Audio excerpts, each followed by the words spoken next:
Juqueri foi o primeiro nome de Mairiporã, porque nós pertencíamos ao município de Mairiporã. Depois, com a emancipação política, Mairiporã passou a se chamar, em vez de Juqueri, Mairiporã. E Franco da Rocha ficou sendo Juqueri, que é aquela estação de Juqueri. Porque no dia 1º de fevereiro de 1888 foi inaugurada essa estação férrea. Então aqui era a estação de Juqueri. O Juqueri está inserido na malha urbana da metrópole de São Paulo, né? A gente considera, isso veio no trabalho que a gente desenvolveu aqui na USP, a macrometrópole, na verdade, né? A metrópole deixa um pouco de lado e o Juqueri consegue se inserir na macrometrópole. Essa macrometrópole a gente considera os eixos principais, o eixo de Santos até Campinas, na região norte-sul, né? E no eixo leste-oeste, de Sorocaba a São José dos Campos. E uma análise bem geográfica mesmo, olhando o mapa e tal, na hora que a gente traça esses dois grandes eixos, o Juqueri está no ponto central dessa macrometrópole. Bom, o Juqueri começa realmente fora do Juqueri, não? Começa quando a ideia de se tratar, a ideia do hospital, era no mundo inteiro uma questão que se fazia isso em todos os países. E aqui no Brasil tinha o Departamento de Assistência aos Psicopatas, na Várzea do Carmo, se não me engano, e o Dr. Franco da Rocha era o chefe, não? E ele apresentou esse projeto de construir um hospital para tratamento dos doentes mentais do estado de São Paulo. O da Rocha foi montado sobre um pensamento que já vem lá da Revolução Francesa na Europa, tá? Que é um pensamento do progresso, da ordem, da ciência, tá? Que veio desse pensamento. E eu estou falando Franco da Rocha, mas o próprio Brasil, ele tinha um projeto de Estado republicano.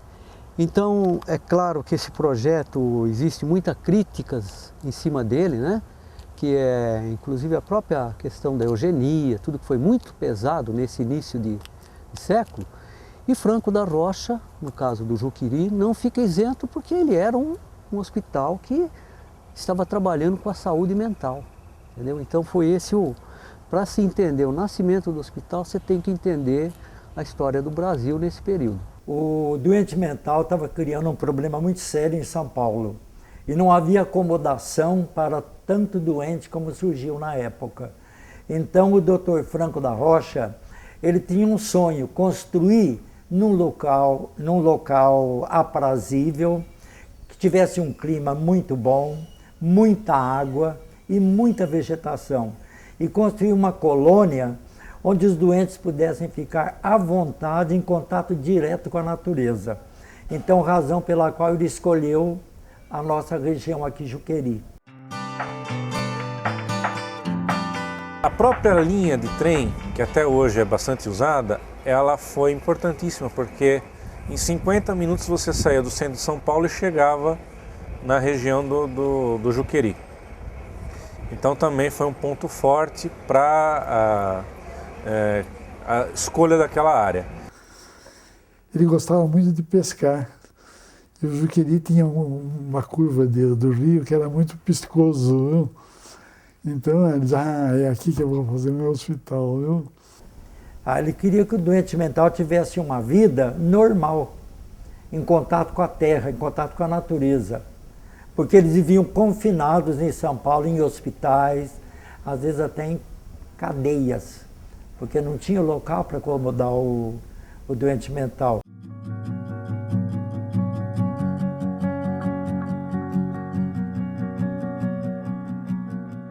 Olha, a arquitetura do Juqueri é do grande arquiteto Dr. Ramos de Azevedo. O Franco da Rocha chegou a rejeitar 3 projetos de outros arquitetos. não chegou a citar o nome nesse trabalho, nesse levantamento que foi feito. Mas o Franco da Rocha, ele acabou optando pelo Ramos Azevedo, que desenvolveu esse projeto seguindo os pontos que o Hospital de Sainte-Anne, em Paris, já tinha celebrado com o arquiteto francês Auguste Questel.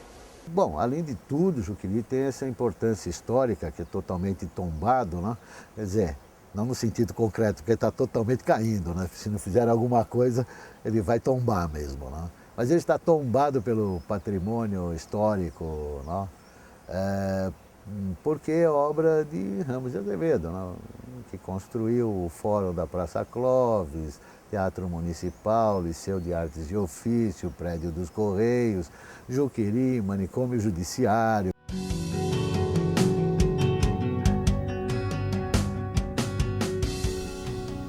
O Juqueri foi um campo muito grande de pesquisa. A neuropsicocirurgia começou aqui, a laborterapia, terapia ocupacional, neuropsicocirurgia, a arte-terapia com Osório César, certo? A neuropsicocirurgia e a próprio desenvolvimento da anatomopatologia cerebral, desenvolveu muito aqui, produziu-se muito aqui. Foi a escola mestra. Por isso que o Pacheco e Silva, que era meu professor de psiquiatria, quando eu disse para ele, eu quero ser psiquiatra, e agora o que é que eu faço? Ele não hesitou nem um minuto. Ele disse, para um paulista que quer fazer psiquiatria, não existe outro caminho, vá ao Juqueri.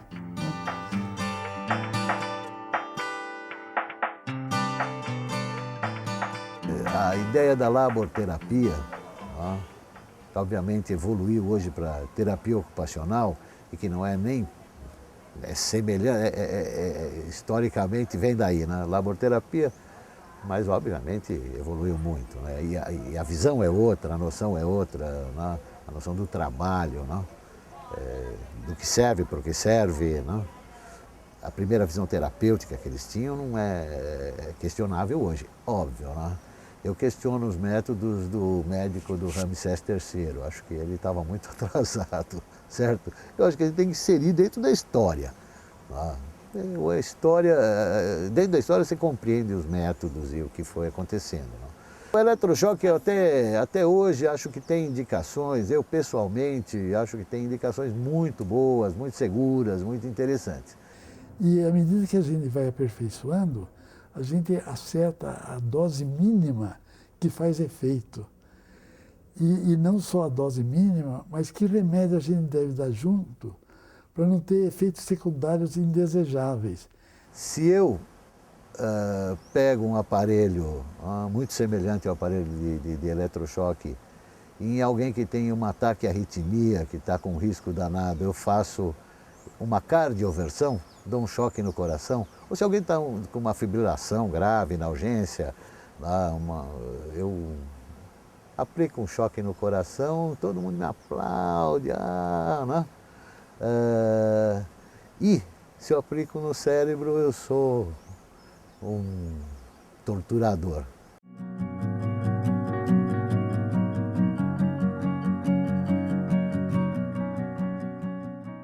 Então, quem morava em Franco da Rocha era tido como alienado, como degenerado, como deficiente mental, né? Isso aí, até hoje, ainda se tem esse preconceito que ainda paira por aí. Por exemplo, eu mesmo já sofri isso. Eu saí daqui e fui para outra cidade, fui morar em Uberlândia, né?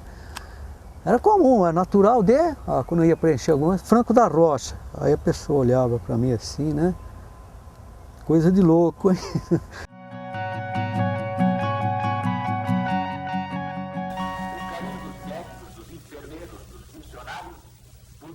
mediante um trabalho paciente de renovação e reeducação, transformar uma ordem de sofredores numa sociedade relativamente feliz e alegre.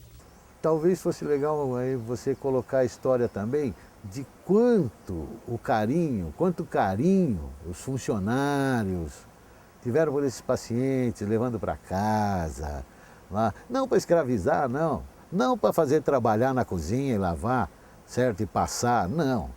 Iam lá e alguns tomavam os funcionários como família. E isso não foi uma vez, não, são milhares, milhares, milhares e milhares de vezes.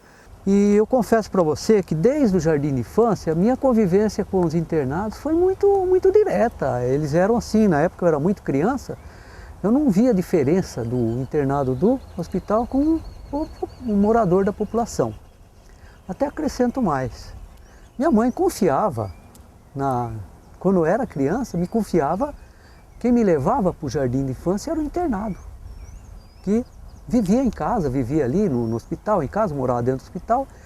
Então quem quer que me pegava, dava a mão com todo cuidado e me levava para o jardim de infância, eu e meu irmão.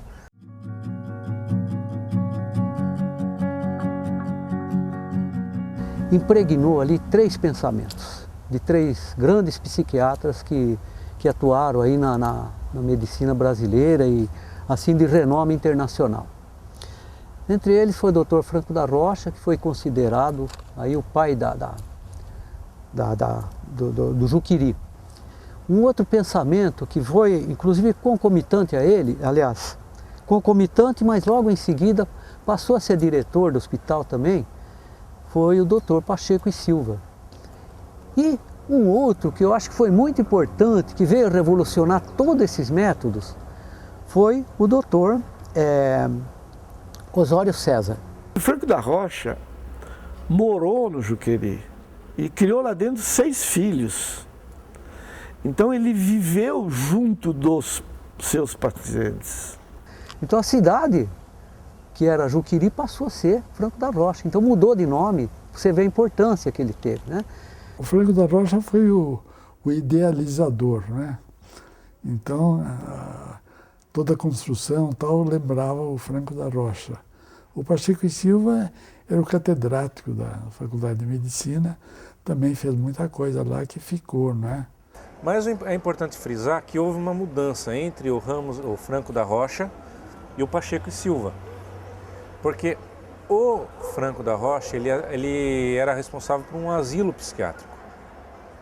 E o Pacheco, logo após assumir a diretoria do complexo hospitalar, ele transformou em hospital psiquiátrico. Essa mudança na nomenclatura é importantíssima. O professor Pacheco e Silva dava aula na Faculdade de Medicina aqui de São Paulo, tá? E ele era um higienista. Então ele procurava, assim, atendendo aos requisitos da República, que estava então recém-implantado aqui no Brasil, inclusive esse período em que ele esteve lá no Juqueri, foi muito forte, não dentro do Juqueri, mas em todo o Brasil, acho que no mundo todo até, a questão da melhoria da raça, aquela coisa, né, que depois veio ter os problemas na Segunda Guerra e tal, né? Então o mundo todo estava empenhado nessas experiências genéticas que a gente chama de eugenia para melhorar as questões, no caso da raça, mas no caso do Dr. Pacheco e Silva, talvez através pela eugenia, talvez melhorar a saúde mental dos doentes, né? Ele trouxe a concepção de laboratório de anatomia patológica, de registros clínicos, do modelo francês de atendimento.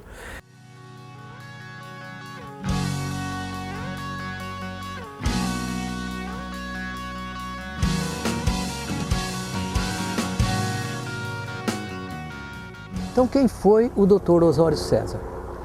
Foi um médico psiquiatra que ficou 45 anos trabalhando em pesquisas no Hospital do Juqueri. O resultado dessas pesquisas científicas ele mandava para o Freud na Alemanha, que estava lá na Alemanha, estava a psicologia, né, a psicanálise recém-fundada, que foi fundada ali no contexto da modernidade europeia.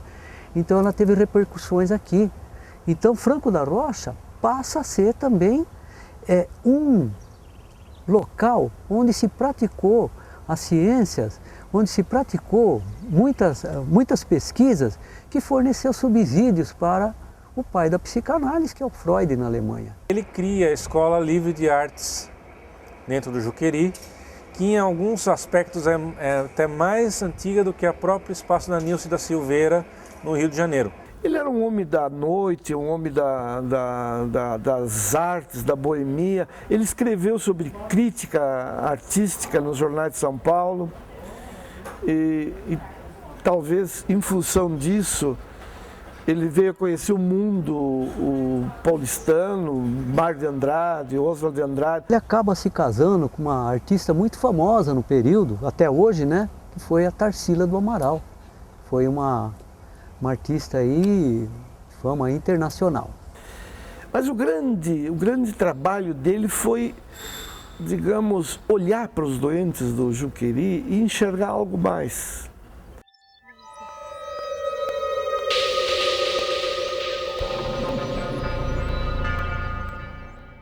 Depois do Pacheco e Silva, isso ele também ficou uns 20 anos na direção, somado aos 20 do Franco da Rocha, nós vamos ter quase 40 anos aí de pioneirismo na terapia.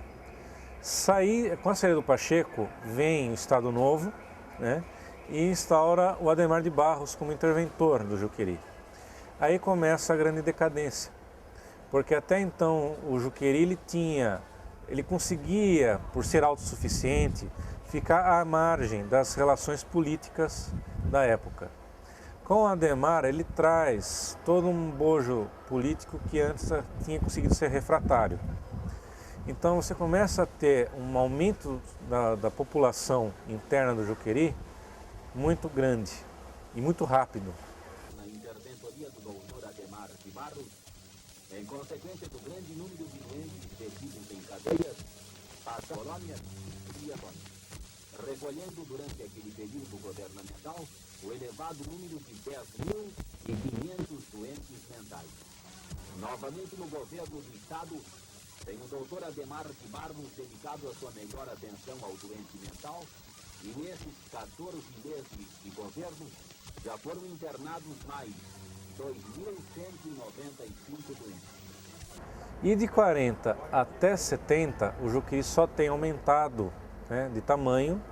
Os prédios houveram pouquíssimas intervenções, não houve construção de novos prédios, quer dizer, houve uma superlotação daquilo que já existia, um depreciamento do espaço construído, né, através de várias reforminhas que vinham muito mais ligadas à vontade do médico de então alijado da questão num projeto maior, né? O Juqueri foi se tornando tão grande, se tornou inadministrável. Quando eu era mais jovem, eu cheguei a ter notícias que tinha 16 mil pacientes no Juqueri. Lá por 1920 ou coisa assim, eu li isso, não me lembro exatamente a data. Franco da Rocha foi o primeiro cara a alertar o governador que ele tinha acesso direto, né? Dizendo, olha, nós precisamos tomar cuidado para que o Juqueri não vire um depósito, certo? Profético, né? O cara sabia, o cara não queria isso.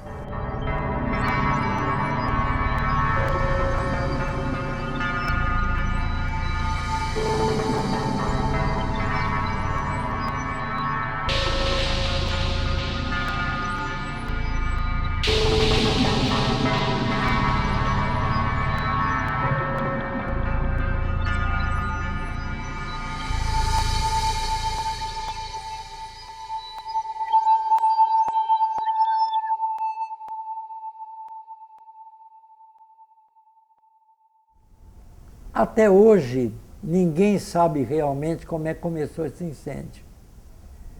Uns falam que foi provocado, outros falam que foi acidente. Na minha opinião, eu acho que mais foi um acidente. Eu não acredito que alguém tivesse em sã consciência praticar um vandalismo desse. Eu não posso aceitar isso. Acho que foi um acidente.